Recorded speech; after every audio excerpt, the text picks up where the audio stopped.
Y aconteció que estando ellos ahí, se cumplieron los días de su alumbramiento, y dio a luz a su hijo primogénito, y lo envolvió en pañales, y lo acostó en un pesebre, porque no había lugar para ellos en el mesón. Amén. Esta es la palabra del Señor, y vamos a intentar caminar con estos personajes. Vamos a intentar caminar con Lucas por donde nos quiere ir Él guiando y relatando esta historia. Estamos hablando del milagro más grande de la historia de la humanidad. Amén. Pero veamos cómo Él lo está contando. ¿Qué es lo que para Él es importante? Lucas describe este evento de una forma muy breve, ¿verdad? Y envuelta en una situación que para nosotros tal vez no sea tan importante, pero para ellos sí. Y por eso lo está escribiendo. Y es una situación política, ¿verdad? Lucas empieza este pasaje hablando de política, porque había política en ese momento también. Habían políticos, habían gobernadores, habían poderosos. Pero ¿y qué tiene que ver eso con el Jesús que yo conozco? Con el Jesús que me salva a mí. Dejemos que Lucas nos cuente su historia. Bueno, aquí vemos a dos gobernadores que encabezan y parece que trastocan la historia. Parece que mueven el mundo a su voluntad, ¿no? Son muy relevantes y no solo para la historia que leemos, sino también para el mundo que rodea esta historia. Y nosotros sabemos de esto, ¿verdad? Sabemos y entendemos lo que es que un político nos mueva, nos incomode. Lucas empieza hablando de gente poderosa, ¿verdad? Aparentemente poderosa. Gente que tiene el poder de demandar cosas y hacer que hagamos cosas.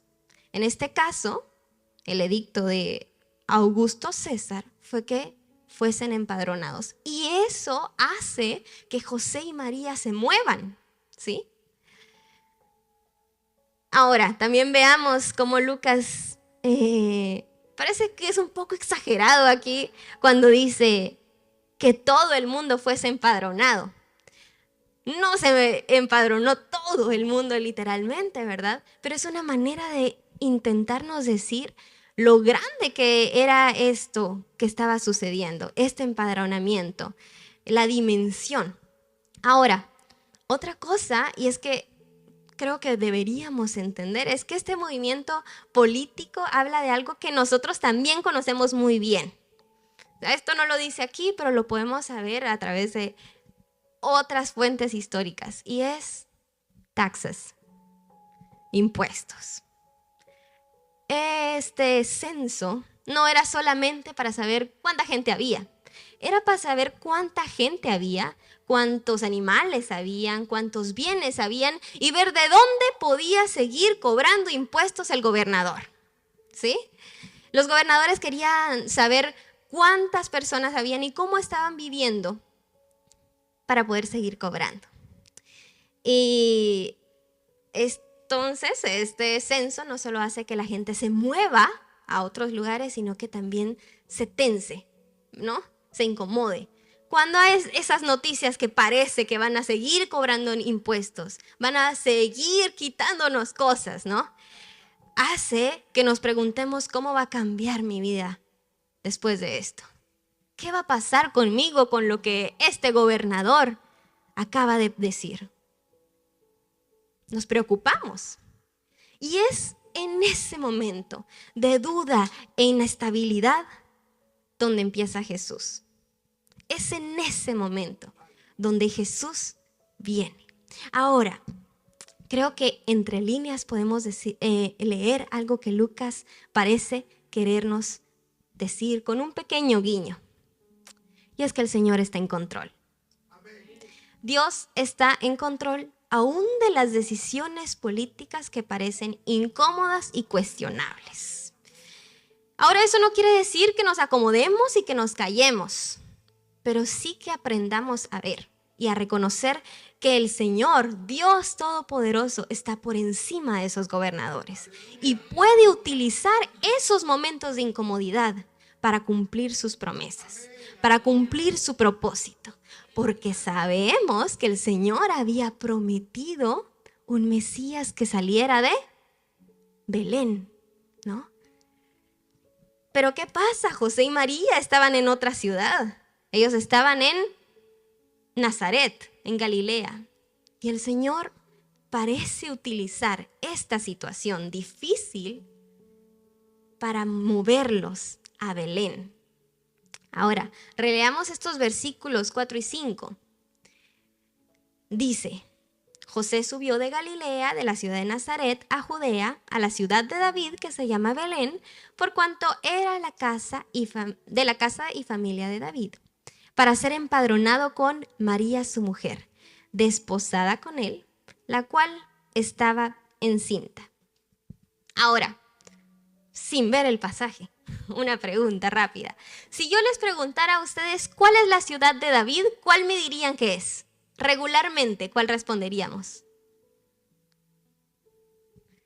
¿Será que Belén? Porque yo creo, por ahí escuché, pues yo creo que la mayoría diría que Jerusalén, ¿no? Jerusalén majestuosa, Jerusalén desde la cual David gobernó, Jerusalén de la cual David reinó. Y aquí Lucas está hablando de David, pero veamos de qué David nos está hablando. Sí, está hablando de David, el rey. David, que también fue político, que también fue poderoso y a quien el Señor le prometió un trono que sería establecido para siempre.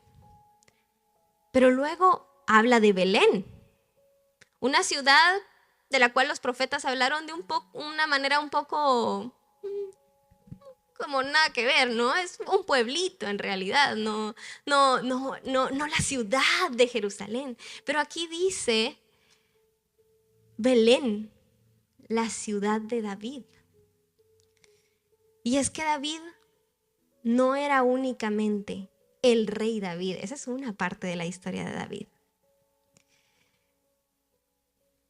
Tenemos que entender que Jesús es de la casa de David no solo porque tiene sangre real y porque está destinado a cumplir el propósito del Señor, que es sentarse en el trono y gobernar, sino también tiene la sangre de un pastorcito, tiene la sangre de un arpista, de un músico, de alguien no tan prometedor al inicio, pero levantado y elegido por Dios.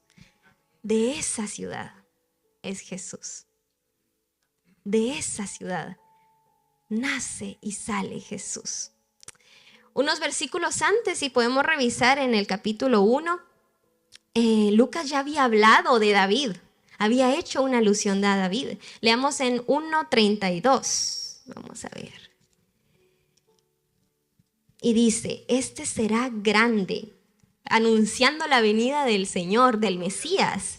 Este será grande y será llamado Hijo del Altísimo. Y el Señor Dios le dará el trono de David, su padre, y reinará sobre la casa de Jacob para siempre, y su reino no tendrá fin. Amén. Ahí estamos viendo la promesa del Mesías. Y qué ironía que este pasaje empieza hablando de un político que parece poderoso.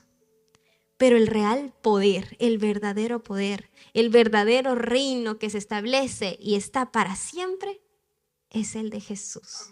El niño que está naciendo en este momento. Ahora, otro detalle que siento que no podemos pasar desapercibido, es que a Lucas le parece, es complicado hablar de María. Leamos otra vez este pasaje. En el 5 dice que van para ser empadronados con María, su mujer, desposada con él, la cual estaba encinta. Pero esta desposada con él habla de comprometida. Y es una situación incómoda, ¿no? Porque María aún no es esposa de José y está embarazada. Es una cosa que la gente ve mal, pero hay un propósito en ello. Hay un propósito del Señor. El nacimiento de Jesús viene a través de esta situación familiar complicada. Y creo que nosotros también tenemos situaciones familiares complicadas, pero el Señor agarra de allí para cumplir su promesa. Ahora, María estaba embarazada, dice. ¿Cuántas mujeres aquí han dado a luz? Que me levanten la mano. Bastantes madres, ¿no? Yo sé que nosotros un poco romantizamos esta historia. Vemos esta figura de el pesebre y un burrito bien acomodado viendo a Jesús con mucha ternura, y José abrazando a María, abrazando un pesebre de madera, ¿no? Ahora, madres, así fue el dar a luz para ustedes. Ahí escucho una risa. No siempre es así. El nacimiento más relevante de la historia de la humanidad. Dios encarnado. Dios hecho un niño, hecho un bebé. Dios llorando. Dios en la pobreza. Esa es la forma en la que Dios ha elegido venir al mundo. No a pesar de esa situación. Esa situación en específico es la que Él escogió en pobreza. Ahora, quiero que pensemos, hermanos, qué características tenemos nosotros que el mundo nos dice que no porque, pero que es posible que el Señor diga que sí por esa misma razón. Incomodidad, pobreza, quizá, dificultades. No porque es muy, bueno, recordando otra vez a David, ¿no? Es muy bajito, ¿no? Es muy delicado, es muy, no sé, ponga usted la característica que quiera sobre usted, que piensa que es su debilidad, que piensa que es lo que a usted lo hace no capaz. Creo que esa característica específica es la que el Señor puede elegir para manifestar su gloria, para manifestarse a Él mismo, para ser en usted. No porque es joven, en mi caso, no porque es mujer, ¿no? En muchos lugares. Y si el Señor dice que sí, ¿quiénes somos nosotros para juzgar? ¿Quiénes somos nosotros para imponer nuestras reglas y nuestras perspectivas? Cuando el Señor dice, mi hijo va a nacer en un pesebre. Ahora, ¿qué tanta casualidad puede haber en que el gobernador emita un decreto que haga que la madre del futuro Mesías llegue a la ciudad a la que años antes había profetizado que vendría el Mesías? Lucas quiere darnos a entender que Dios está en control. Ahora, pensemos en una imagen de dolor, sufrimiento y desesperación y miedo real como es el dar a luz. Me imagino que también no solo las mujeres han estado en esos momentos, sino también sus esposos, sus compañeros, probablemente incluso hijos. ¿Cómo nacimos nosotros? ¿O dónde dieron a luz? Yo creo que probablemente en lugares un poco más lujosos de los que nació Jesús, que el lugar en el que nació Jesús. Probablemente en hospitales, con profesionales, ¿no?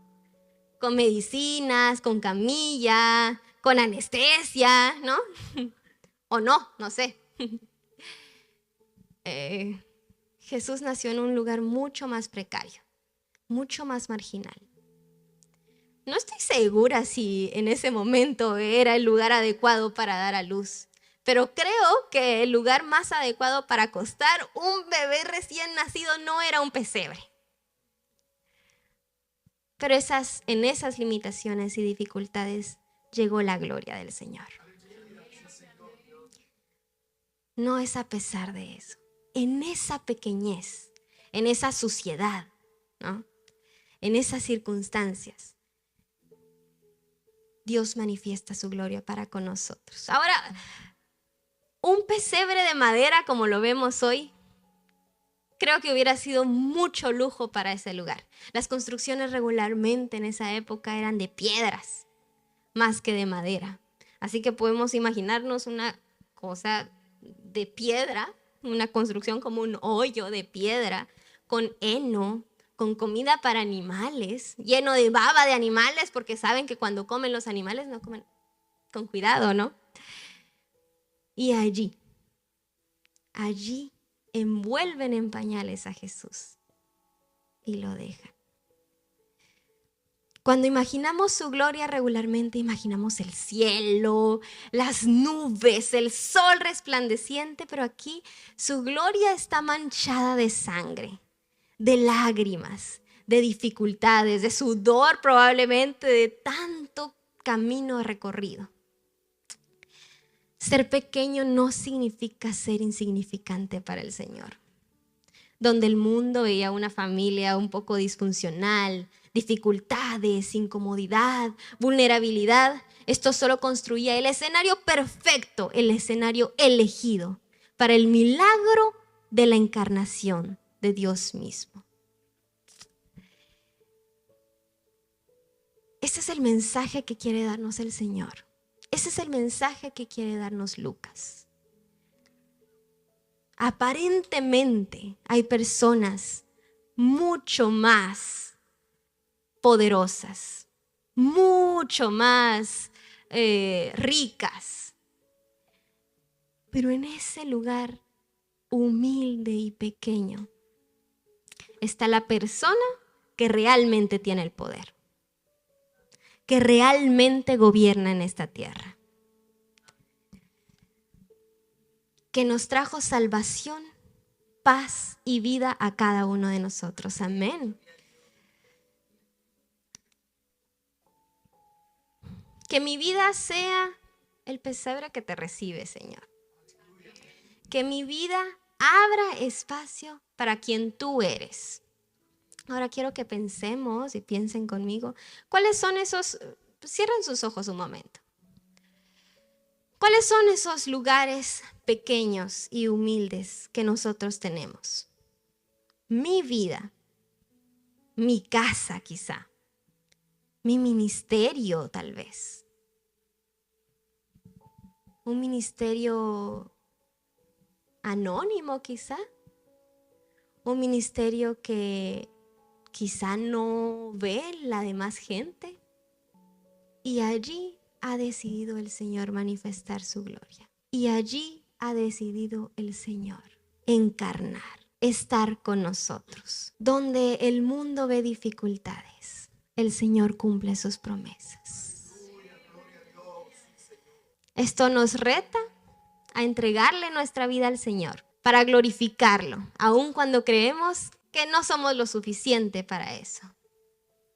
Pero también a ver al otro y no menospreciarlo, a no tener los ojos del mundo, a ser ese pesebre que sí recibió al Señor. No había lugar en el mesón, no había lugar para el Señor, no había lugar, todo el mundo estaba ocupado en sus cosas para recibir al Señor. Pero un pesebre, humilde y sucio, sí. Seamos ese pesebre que recibe al Señor.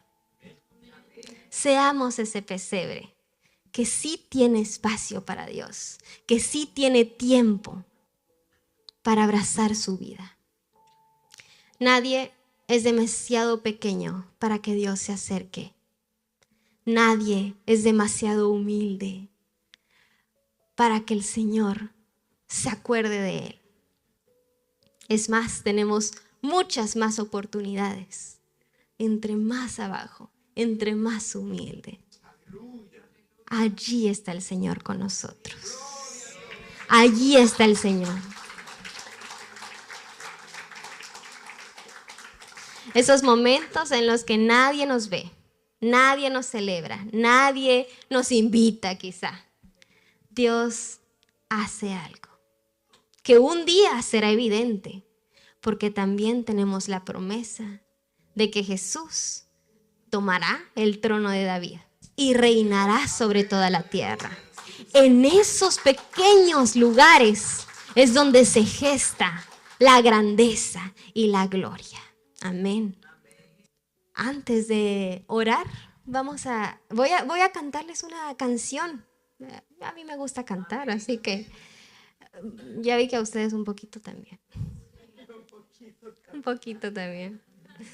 Y vamos a hablar de la sencillez.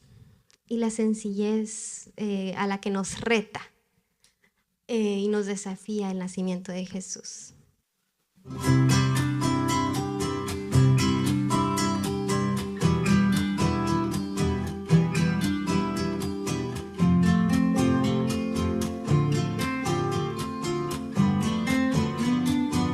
Dame una fe sencilla, como risa de niños cuando juegan, como gota de rocío que se rueda, como cruz de rústica madera. Dame una fe sencilla que se siente a la mesa de los pobres, que se alegre de alegrar sus corazones y que llore también con sus dolores. Una fe así parecida a ti, sencilla, como fue a la tierra tu venida, como fueron tus historias campesinas, como fue tu hogar en Palestina. Dame una fe sencilla para curar con esperanza la tristeza, para cantar por el perdón en esta guerra, para avivar el pabilo que humea. Dame una fe sencilla que no le da espacio a la mentira, que no logra acostumbrarse a la injusticia y que no calla lo que sabe que da vida.